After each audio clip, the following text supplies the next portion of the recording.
Okay, so this is episode one of hopefully many to come, and we are really going to be a channel of Tesla and full self-driving. I know there's a few other full self-driving, YouTubers out there. They do a great job. I'm definitely all subscribe to them. They're great. And I felt like I had something to bring as well, with either a technical aspect, since I've been in the IT industry for 30 years. I definitely got some good knowledge, but also some things that I don't really hear other YouTubers talking about too much that I would like to maybe address, occasionally. So that's kind of the reason for this channel. Also, education. I really love educating people on technology stuff. Tesla is no different. Full self-driving being one of the things that a lot of people have questions about or misconceptions about. So, that's kind of why I'm kind of starting this channel. Hopefully it is good quality, and we are going to maybe add to it a little bit down the road, with some additional technologies. But for right now, just getting a heads up view, being able to see the screen here is going to give you a great viewpoint of what's going on. So right now we are in full self-driving, as you can tell by the little rainbow road that is typically blue if you don't have rainbow road enabled. Rainbow road is in your toy box if you're newer to your Tesla. Toy box is where you can get some different additional services or add-ons, and Rainbow Road's one of them. It's fun. I definitely enjoy using it. And then also Rainbow Road, you can select to make even more rainbows. It's a setting, and it'll allow you to then turn all your LED lighting on as rainbow colors. So again, that's in your toy box if you're right here. And then toy boxes, right here, looks like a little star, moon, little green diamond maybe. So light sync came up immediately. That's one that I have turned on as well. It came in one of the most recent updates. I don't remember which one it was, but once you have light sync, you can then choose your LED lighting to come on nighttime only, always on, or just turn it off entirely. But then you have the ability to sync your accent lights with the music album art, which actually I really do like, because typically the album art is always going to be different from song to song. So it's always changing the colors. Now, if you like to have one color, that's totally fine too. You don't have to have that turned on, and you can always have it a solid color or whatever you want. Then you got the Rave Cave. That's awesome because when you are parked, it does make it quite a bit brighter. And it's definitely nice in here. And actually, I misspoke. Match album art color. That's the one I was talking about. Sync accent lights with music. That's where it gives you the kind of the not strobe effect, but the kind of the pulse in the lights, which is really nice. So I got those two flipped. But then the rainbow one, it's just called Rainbow Road. And you have your always rainbows, and then you also have gotta have more rainbows, and that's the LED accent lights. So that's a couple different toy box things that I use quite a bit. I definitely encourage. But as far as full self-driving, we are going to a Fry's off of one of the highways en route to California. So I've got about 6.5 hours ahead of me. That's even with charging, so it's not too bad of a drive. And full self-driving makes it so much easier on that drive. I don't know about other full self-driving users, but when I get to my destination from pretty much using FSD for 6 hours, I feel refreshed. I feel ready to go do an activity or whatever it is. And a lot of times when you drive 6+ hours, you get to your destination, and I don't know about you, but I kind of feel drained. It's stressful driving, so especially here in the Phoenix Valley with our terrible drivers. So having FSD turned on makes it a little bit easier, definitely nice. And honestly, full self-driving can see things that even I don't see sometimes. And that's what makes it so much safer as well, But right now we're supervised. We have to keep our eyes on the road. We're not unsupervised yet. When that day happens, I'm sure we're quite a ways away, but man, that will be nice, because then I could actually look at my phone, or I could actually get some work done and not be what we call nagged on your screen to pay attention. So yeah, that's pretty exciting. Right now, I am on version 13 of full self-driving. So let me pull up all my stats here, software.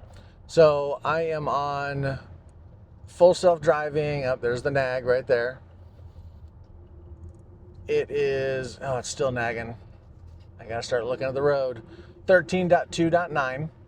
You may have seen I'm on a trial still. I had a 3-month free FSD, so I'm definitely going to be subscribing 100% to that, because not only do I use it on trips to California, but I also use it when I'm driving for Lyft, and it makes the day driving for Lyft so much easier. But then also my software version is version 12, 2025.32.8.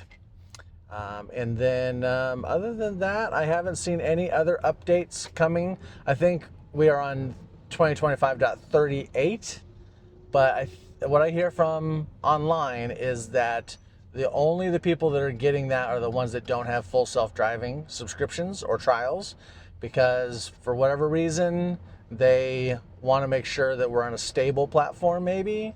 I'm not exactly sure, but I know once we get full self-driving 14 pushed out to the masses, if you have 32, I think you're going to be okay. If you have 38, you may or may not get it for a little while. I keep hearing something about they sync up the car's software and FSD at some point.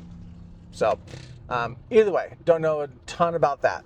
And I really honestly don't pay too much attention. When I get it is when I get it, because using this software update preference, standard or advanced, the consensus is online it doesn't do anything. I'm going to keep it on advanced because that means I might get it sooner than later, but it doesn't seem like it helps at all, sadly. So we are on the road, and right now I'm in the standard profile, as you can see, and the speed limit is 65, but we're dealing with some traffic here. Man, how long is this traffic? It's not too terrible. I guess maybe because it is a Friday, I don't know. But either way, we're dealing with the traffic. But again, full self-driving is taking care of it. It's going to, since I'm in standard, not camp out in this lane. It does a pretty good job of moving back to like the middle lanes somewhere. And then being that I'm on version 13 still, I have the ability to still set my max offset. So in your settings under autopilot, you'll be selecting full self-driving, of course, standard mode, and then this max speed offset I have set to 10%. Because for the most part, I like to go 5 miles an hour over, and that's about it. Very rarely do I go above that. So I don't want my, full self-driving to take off going 15 miles an hour over the speed limit or faster. I'm more of a conservative driver, and honestly, I feel like people who are going 10, 15, 20 miles an hour over, it's just reckless, honestly. That's just my opinion, I don't think we need to go that fast. There's nothing that important. But either way, so that's version 13, I can still set that max offset. Version 14, you do not have the ability to set max offset anymore, which in my opinion, I don't agree with. I want to be able to control what my speed is all the time. Now, I haven't used the profiles, obviously, so who knows? Maybe it's going to be a perfect blend and I don't need to set that max offset. We'll see. Version 14.1.2 came out with a new profile, Mad Max. I'm hearing mixed reviews, but most people are saying it drives way too fast. I saw people going 20 miles an hour over the speed limit, which is just ridiculous. Now, the one nice thing, though, is it gets a little bit more aggressive with its lane changes. I do like that because in version 13, it can be a little tentative with its lane changes. And also, it doesn't make some of the best decisions when taking exits. It will wait until half a mile driving 70 miles an hour before it starts making a lane change, and I'm all the way over on the 4th lane in the carpool lane. It just doesn't work out sometimes. It seems like it waits too long. That's just me. Again, I think I would like it to start making moves around 1 mile away from my exit. That way I know I'm in the correct lane, unless there's some extenuating circumstance, like this lane's just not moving. Okay, well, fine. Get over to the next lane over maybe, and then get around that traffic. I don't know. But yeah, I just, that's one of my frustrations with full self-driving right now. In 14, there are 5 total profiles. The Mad Max was just added, and then another one that they added right out of the gate was Sloth Mode. Sloth Mode is super conservative. It does not speed at all. It only goes the speed limit. And I think it makes very minimal lane changes, if any at all. Then you have your profiles that we have currently, which is Chill, Standard, and Hurry. There's a lot of people out there that are saying they thought they knew what these profiles were, supposed to be doing with speed limits and conservative or aggressiveness, and then they start using it, and then it kind of, I don't know, changes a little bit, or it's, doing things that they didn't think it would actually do, or going faster than they thought. Whatever it is, there's really no clear guide as to what each one is supposed to do. It'd be nice if we could have that, out there, like part of the release notes maybe. But from what I know, it's not out there. So you have to kind of just play with it and see which one you like the best. I typically am in Standard. It's interesting because when I'm driving in like the city streets, I will use Hurry because I want it to be a little more aggressive and go around people, go around cars that are slow. But when I'm on the highway, I usually use Standard. I don't need it to be super aggressive. And right now, version 13 in Hurry mode, you end up just camping out in the fast lane, which I do not think is a good way to drive, especially if I'm not keeping up with traffic. So yeah, I don't like that fact. I don't know about version 14 if it still camps out or not. So now you're kind of getting to see a little bit of city driving. I'm glad it took this route to go to our Fry's grocery store, because you were able to see it get off of the highway. You even kind of saw it, kind of hesitate just a second to make sure it could pass a truck, which is great. Like, it looks at the computer, it does the calculation, it says, yeah, I can make that. And then it goes ahead and makes the right turn. I love that, Same thing with like pedestrians. It does a really good job, even in version 13, with pedestrians and being very cautious around pedestrians. So 13 is super stable.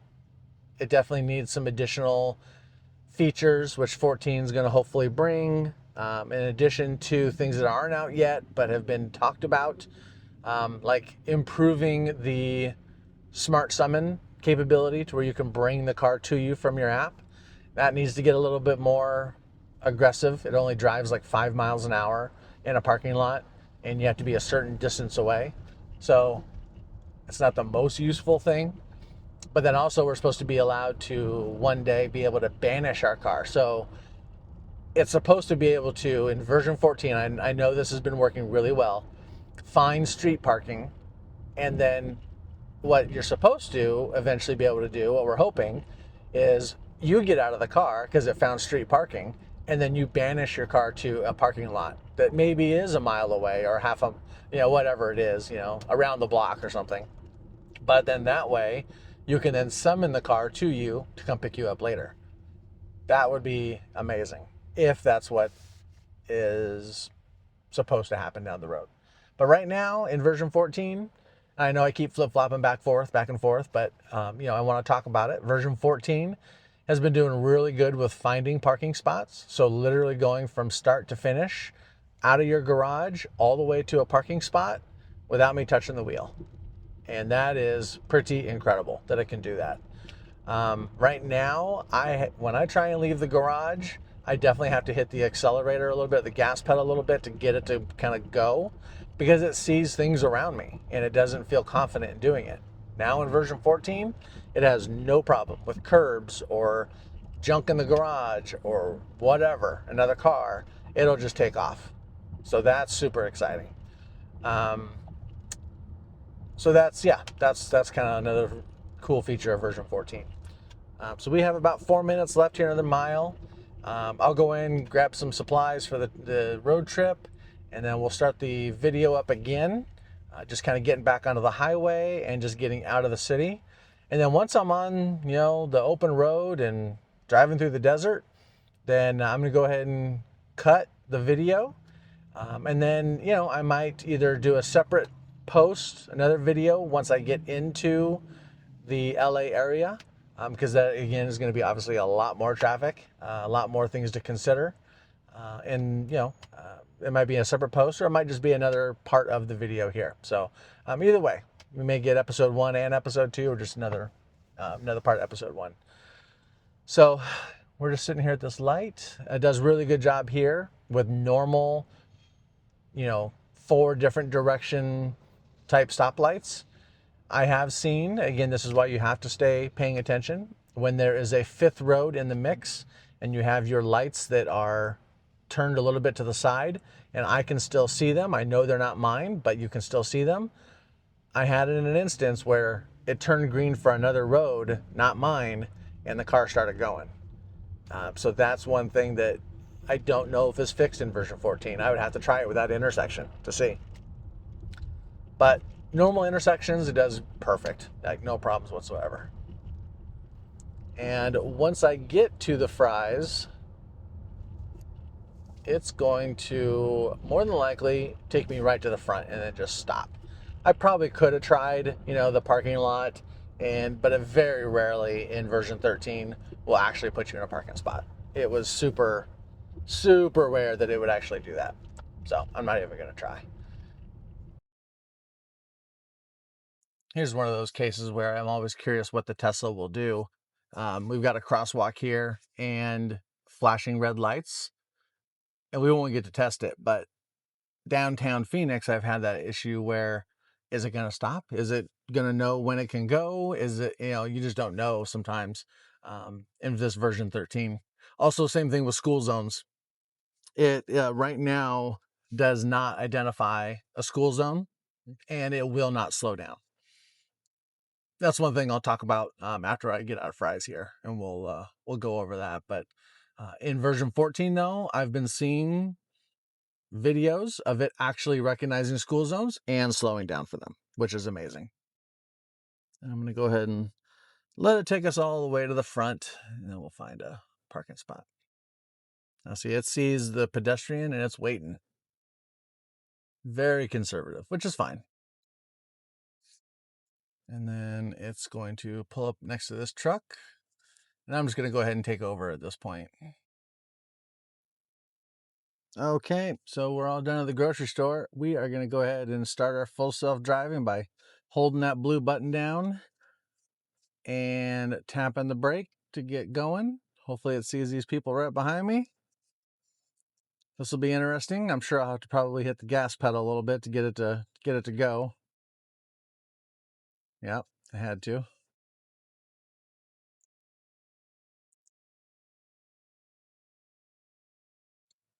Very, very cautious. Again, version 14, I've been seeing it's a lot more aggressive. Still cautious. It's not going to run anyone over, thankfully, but it definitely knows, okay, it's time to go. Get out of this parking spot. Let's go. I love it. And, we'll just see how long it takes us to get out of this parking lot. Definitely waiting for this pedestrian here, which you can see on screen, which is great. And it's going to make me go down a little ways, which is fine. Let's make a left here. I don't exactly know why. And I definitely don't want to go out there. That's going to be a heck of a get out of the parking lot, go into traffic kind of a situation. I'm just going to go ahead and take control here. Sadly, I'm definitely not willing to chance it.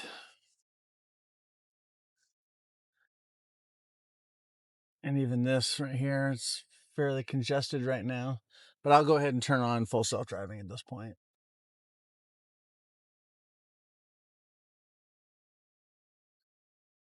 It knows it's going to make a left turn here at the light, so it's definitely waiting. And it's got the opening, and it's going to take us all the way over to the turn lane. That's not the turn lane. This is the turn lane. There you go.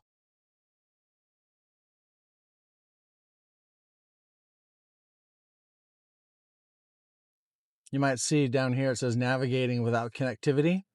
I don't know if it just doesn't have a good signal here for some reason or what the deal is, but I'll redo it once we get to the highway, and that's what really tells you, how long it's going to be till you need to charge and where the nearest chargers are and all that good information. So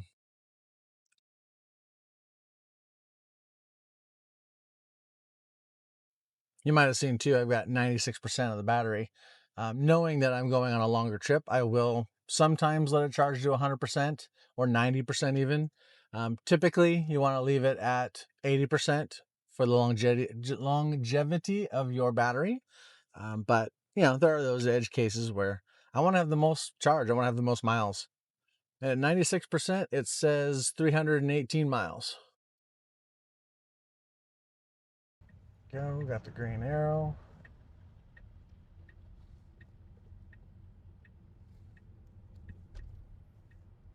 No problem whatsoever.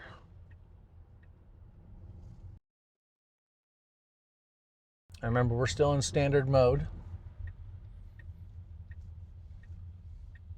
We'll see how the highway looks and if I need to put it in hurry mode or not. Gonna do a full stop there. Definitely got to follow the traffic laws, so it has to do a full stop. That will probably never change.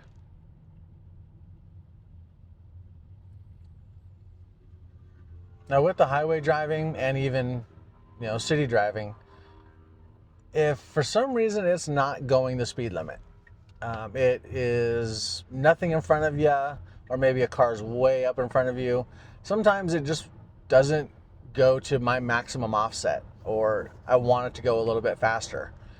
You can always hit the gas pedal and you can make it go a little bit faster. There's times where I want to change lanes because I want to get around this car and I'm not in hurry mode, so I'll just hit the gas pedal a little bit and it'll make the change. You can also just hit your turn stalk left or right, and it will then make the change for you. But again, version 13, it's a little more conservative with those lane changes than what I've been seeing in version 14. It's a little more aggressive. Now we're in standard mode and it's still getting us all the way over to the fast lane here. Technically it's 3 o'clock on a Friday, which means that lane is a carpool lane now. So this is the only lane I'm allowed to be in, even though I'm in an EV. Now with the new rules starting October 1st, doesn't matter if you're an EV with a cloud plate for Arizona or not, you still have to have 2 passengers for the carpool lane. Same thing with California. You have the not the cloud plates, you have the little stickers that they had to apply for and they would put on the bumpers of their car. That allowed them, any EV, to drive in the carpool lane with only one person. Now, those don't even apply. You have to have 2 people as well. Sometimes it's even 3 people for certain HOV lanes in California. Hopefully, I know there is a law that they're trying to get passed that will then continue those electric vehicle benefits for the carpool lane. And I really hope that does go through. That'd be nice. It's not one of the reasons why I bought the car, but the car thinks, I guess, we can get a little bit ahead if we move into this lane. I don't know. My luck is it always slows down once I get into it, and the other lane that I was in always starts going. That's exactly what happened there. It is just my luck. Same thing with grocery store lines. I might as well just stay put or have the wifey choose a lane because my luck is terrible with that kind of stuff. I don't know if you'll be able to see it on video, but on a car that I almost can guarantee you did not have two people in it and it wasn't an EV, cut off another vehicle to get into the carpool lane, and that other vehicle was not an EV, but they had a cloud plate on the back of their car, which should not have a cloud plate. So I don't know what happened there. And they are driving in the carpool lane with only one person. So if local law enforcement or highway patrol or state patrol, if they're not going to patrol it, then people are just going to continue to abuse it and just ruin it for everybody else who should be using it. You know, it's a huge pet peeve of mine. You know, I can't say I've never done it myself,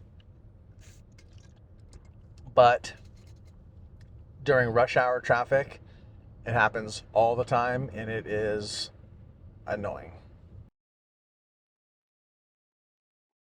So for like kind of the education part of this, for anyone who is newer to Tesla and full self-driving, that nag that you just saw on the screen, that's because I was looking down at my watch. I'm not paying attention to the road. The way it knows this for the Teslas with the camera inside the cabin, it's able to see my eyes and it knows if I'm not paying attention or where I'm looking even. You know, I might be looking over here and it still knows that I'm not looking at the road. So it's nice. I don't have to hold on to the steering wheel. But for the Teslas without the cabin camera, you still have to have your hand on the wheel, giving it just a little bit of resistance or a little bit of tug or whatever, so that active monitoring, so that because there is no active monitoring, that's why you have to have your hand on the wheel. With the cabin camera, active monitoring is most of the time active. You know that by that little green circle in the upper left-hand corner, and I don't have to touch the wheel because of it.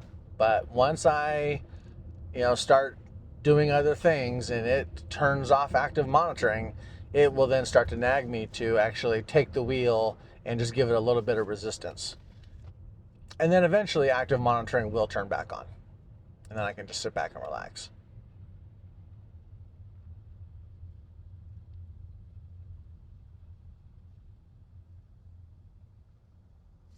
Man.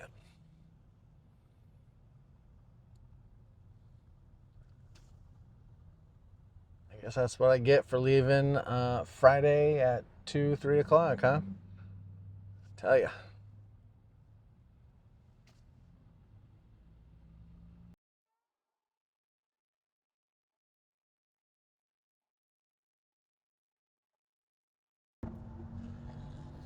As you maybe had seen right there, I was redoing the navigation, and the last destination, I wanted to be sure I had 40% when I arrived, because I'd be car camping tonight. So I want to be sure that I have 7 to 10% for overnight. That's usually what it takes. And then have enough to be able to get to my destination the next morning. So all you have to do is just go in there, set your arrival energy, and then it knows, okay, that I need probably to charge when I get close to my destination. And then that way when I park, I'm good to go.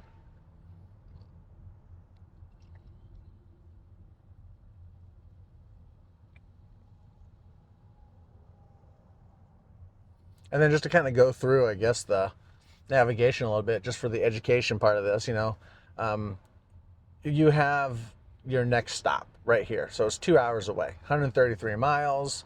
It also tells me down in the lower right-hand corner the percentage of battery that I'll have. 49% is pretty high, but I'm guessing that there really isn't any other supercharger until I get much, much closer in town, and I probably not be able to make it all the way. So that's why it's doing that. Sometimes it will dynamically update, and it will then take a supercharger stop off. And it's pretty cool that it can actually like recalculate depending on my regen braking, maybe I'm not running the AC as much, whatever it is, but it will definitely be a little more dynamic if it needs to. Then you can see too that we have the ability to see our total entire trip here and where we're going. Our first stop is right there, and then you can zoom out and you can see the rest of the trip right here, which is nice. Each stop or each charger, you'll see how long you're going to be at that charger for. So that one's going to be 12 minutes and then 9 minutes at the other one to get me to that 40% where I needed to be. So it's all pretty standard stuff.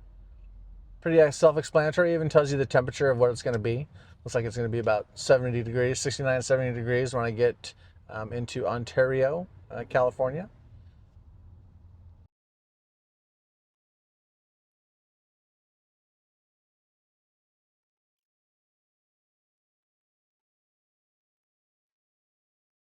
I don't know if you saw it, but that truck changed lanes.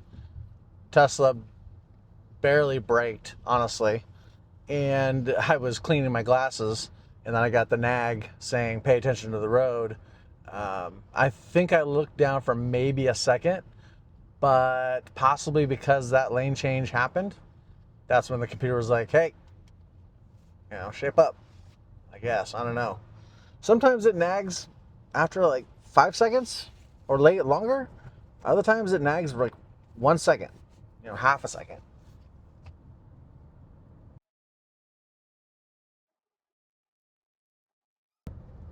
As you can see too, 72 is the speed. I'm not sure exactly when I got to 72, but it says standard mode 72 max. So that's kind of where I'll be staying because I have that ability to set my maximum offset.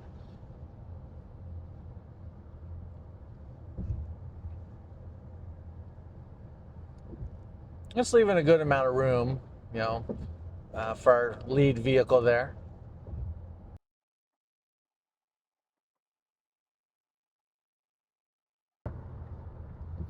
It's pretty interesting there. It's the standard mode, so it's not going to camp out in the far left lane. And it did a pretty good job of, I guess, recognizing I just got passed on the right and I had people behind me to want to go a little faster. So it went ahead and moved over. In hurry mode with version 13, it wouldn't have cared. It would have drove like a jerk and just stayed in that fast lane and would never have moved. So that's nice that it at least moves over in standard mode.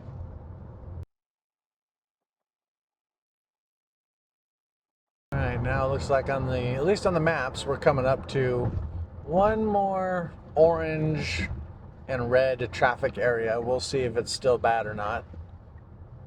But I definitely trust the maps in the Tesla. They're Google Maps driven, right? So it's getting near real-time data. So I definitely, we're stopping here pretty hard. So let's see here. Okay, yep, no problems whatsoever. It's slowed down. Slowing down some more. So I definitely trust what this is saying. And if it wants to reroute me, because it can save 10 minutes, I definitely will let it do that. Especially when I'm driving for Lyft. It's crazy how the Lyft and probably even Uber app doesn't really do a great job for the drivers to say, here, let's reroute around this traffic. But if you're using, your in-car navigation that's pulling from Google Maps, it's, again, near real time or Waze or something like that, So I will definitely let it reroute, around traffic like that when I'm driving for Lyft. I think it's great.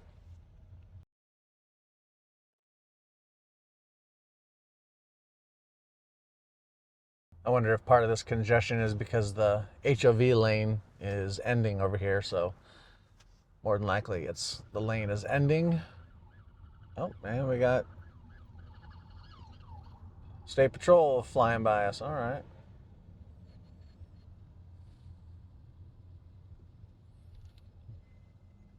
Wonder if there's an accident up here or something.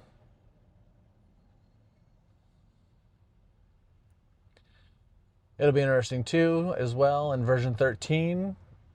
Will I let this car in if there is a car that needs to get in?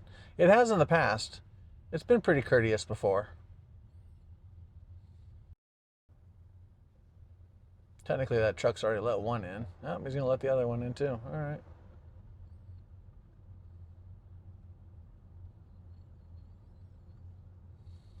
I got two vehicles. One that's back behind me here on my left, and then another truck all the way to the left behind it. You always wonder what they're going to do, if they're going to try and jump up ahead of you.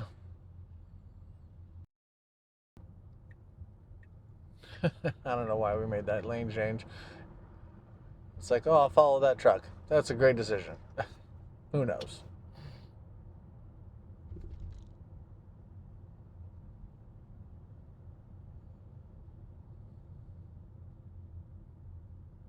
But as you can see, I mean, during rush hour traffic, commuting to work, I mean, even though you can't get some work done, you can't look at your phone, but it just makes it so much more relaxing. And I'm definitely not worried about, running into somebody because they stopped short, or, having to worry about someone trying to cut me off or something like that, because the computer does such a good job of seeing all of that stuff and then taking action. It's pretty amazing. I have a video I saved of going from the 17 to the 10. Sometimes it gets backed up, and also people will drive, again, like jerks, where they're going to ride in the left lane, which does not go to the I-10, and at the very last minute they're going to try and get over, which, number one, is illegal, and there's a solid white line at some point, which again is illegal to cross over, but they still do it, and then that ends up causing people to brake really hard, or whatever they may even like block that lane to get over. They're just going to wait, which again is illegal. It's terrible sometimes. Well, someone in front of me and then in front of them even, I think, had to brake really hard because of something like that, which then made this car, in front of me brake really hard. And I would have probably seen it, no problem, without full self-driving, but the computer saw it happening, had no problem braking.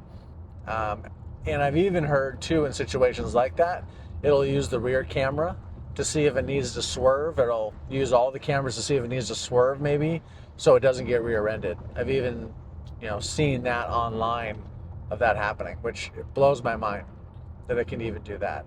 So now we're going to switch lanes again and try and get around this truck that's going a little slower.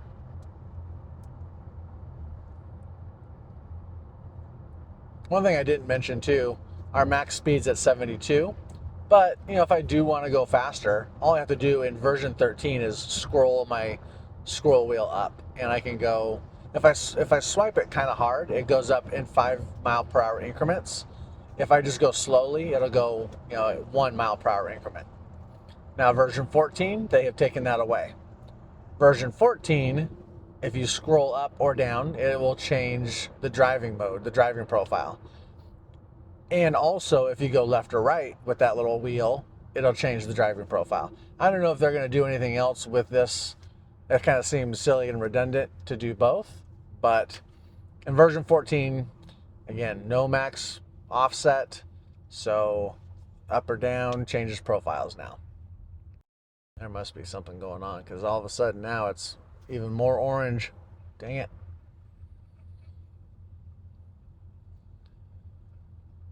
With everything, in this episode and, upcoming episodes, understand that I am an absolute proponent of Tesla full self-driving and other manufacturers full self-driving, which no one else has right now.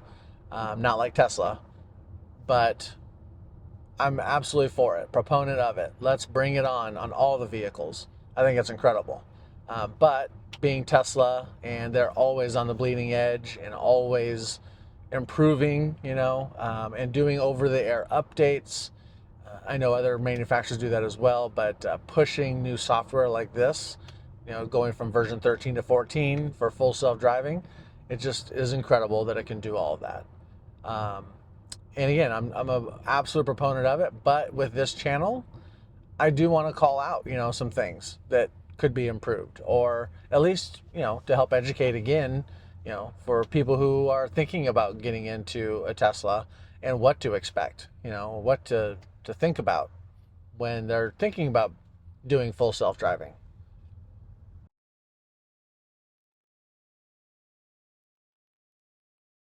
I feel like they're using full self-driving too. They're really staying right in the center of the lane, and they accelerated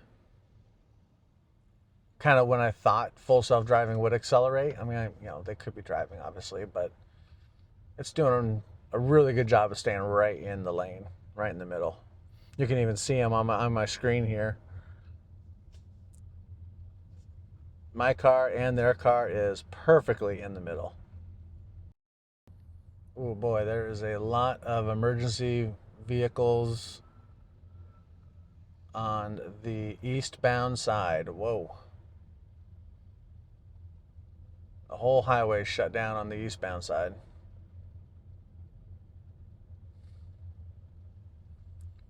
So that means all this traffic is just because of the looky-loos.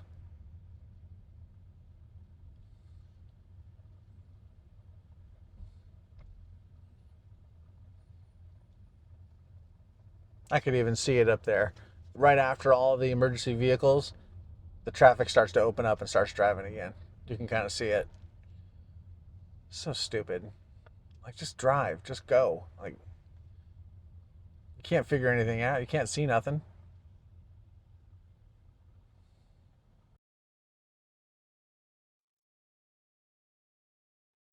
Looks like it was a barbecue, 2-car, 3-car accident.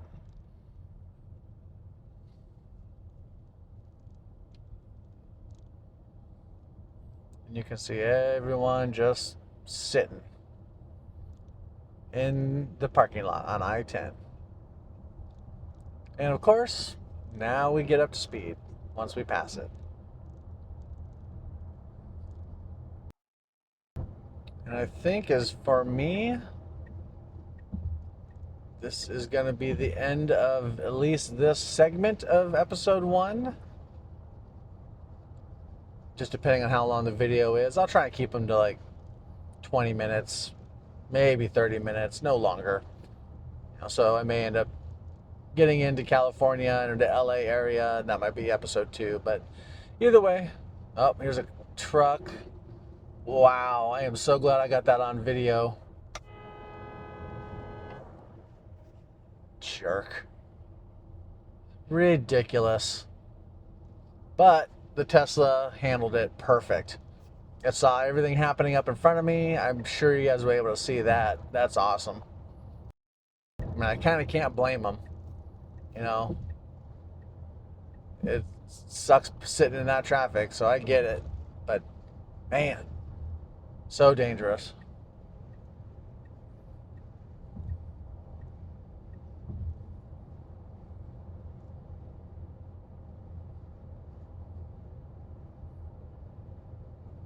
I am really glad I didn't turn the video off and we got that on video. This is kind of what I was talking about, where it's at 73, then 74. I mean, no one's in front of this. I should easily be going 75. Oh, someone else did it. They just came out of there. This white car in the left lane. At least they had a heck of a lot more room on the shoulder there to make it safe. That guy didn't really have any room.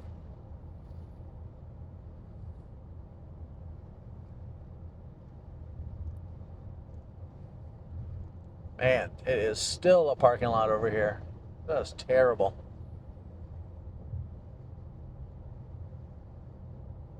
That's got to be at least 3 miles now, I bet. I wasn't paying attention, but...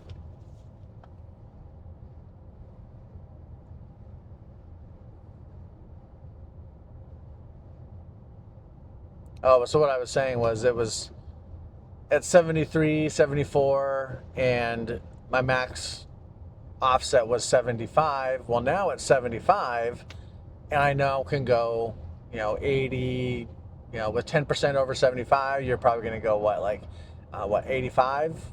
No, 83 maybe, something like that, 83, 84. But I'm sitting at 75. In standard mode, it shouldn't matter. It should go up to, my max offset. And if I do the scroll wheel, it even shows my max offset is 83. It was probably 82 before I hit it. So it's not doing it. So I will go ahead and just hit the accelerator to get it going. And then, it should then take over and start driving that max offset speed. Oh, right here, you can see on screen, it says sufficient energy to skip next charging stop. Cool. I don't have to, stop at this destination. So now I'm 3 hours away from my supercharger in Indio, I guess.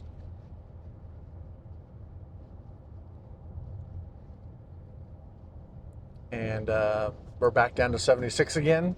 For some reason, it's not changing lanes, so I can then either change the profile to hurry, and it immediately wants to change lanes, and quickly gets me up to my max offset speed.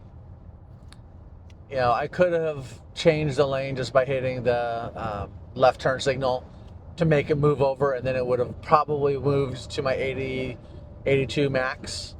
Or I could have hit the accelerator a little bit and made it kind of then start to move over.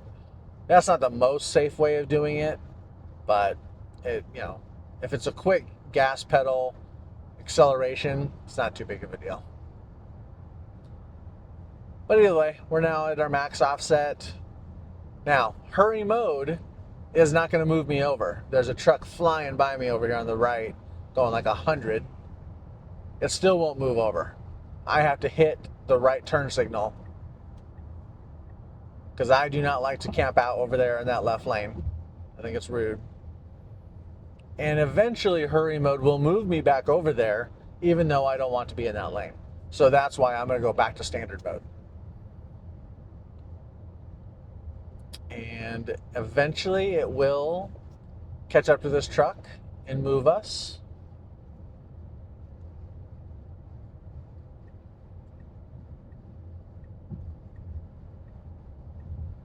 There we go.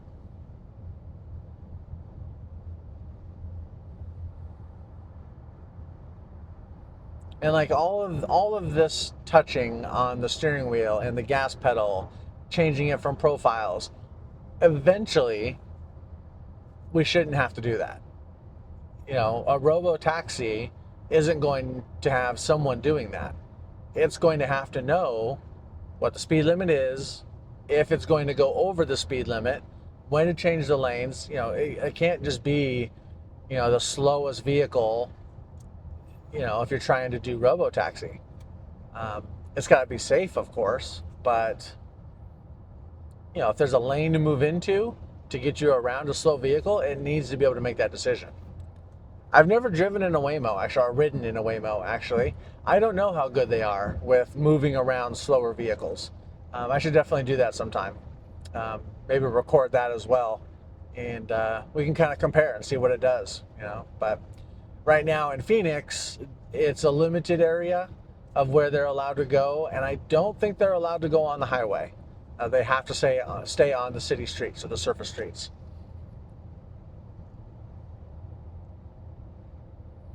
Okay, and past that car, no problem. On the right, it didn't even wait for it to move over, which they probably wouldn't have anyways.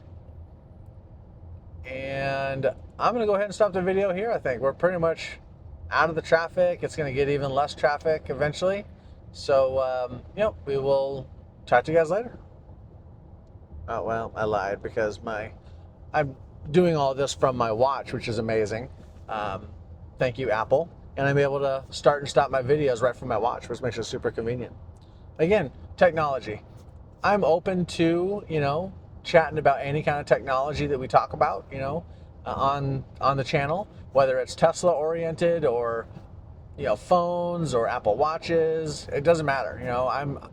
I'm loving technology. I've done it for 30 years.